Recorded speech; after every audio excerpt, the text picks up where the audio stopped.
Estamos no avião. Boa tarde. Estamos navegando no avião aéreo Estudando. Boa sorte na sua viagem e boa descansada. Depois de alguns minutinhos, nós vamos comer. Bianca, Vai começar o avião, então entre todos. Agora eu vou revistar se todo mundo está. ô Bianca, tu sabe que só tem eu aqui, né? Eu sei, porque você fazia isso. Agora todo mundo sumiu. Cara, que todo mundo sumiu, não tem ninguém nesse lugar. Boa viagem, eu vou começar. Posso começar? Pode.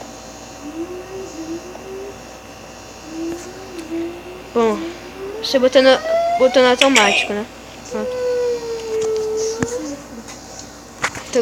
Tu botou no automático agora. Agora vai sozinho.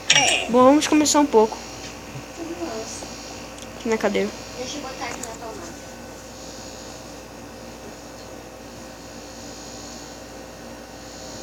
A gente tem a conversar.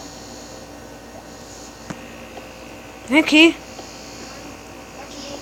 Não, aqui atrás.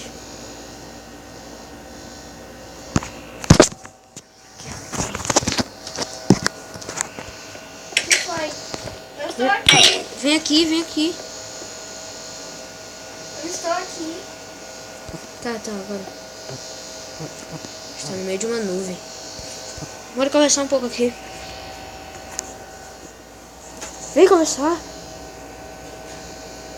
O que a gente tem a conversar?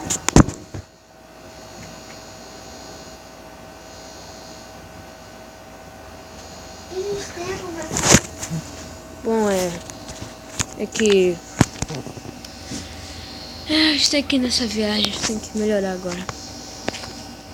Agora eu estou muito preocupada porque um dia muitas pessoas morreram no jornal quando eu tinha 10 anos de idade. Eu era 12, né? Acho que 10. Eu estava vendo o jornal e juntando e vi que tinha várias pessoas nesse avião.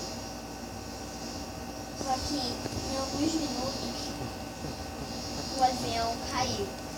Que? O avião foi. Ninguém sobreviveu. Nossa. Tinha pessoas renascidas. Me disseram que encontraram muitas coisas esquisitas. Olha, assim, eu estou com medo dessa viagem, gente. Isso é uma coisa pra ver. Eu também tô. E eu não gosto muito de viajar em avião. Eu tenho muito medo de ele cair. Eu também tenho. E agora que o Harobala está assustando a gente. Pra mim agora, a vida dá muito medo. Mas como a gente precisa viajar, eu não tava nem querendo viajar. Do jeito assim. O Herobrine está nessa cidade, está amaldiçoando. Tô te falando. A cidade está amaldiçoada. Eu sei. Você tem culpa de mim. Essa nuvem aqui, estranho, essa nuvem tá bem aqui em cima de nós. Oi, ai, tá mexendo aqui. Ai, não, não.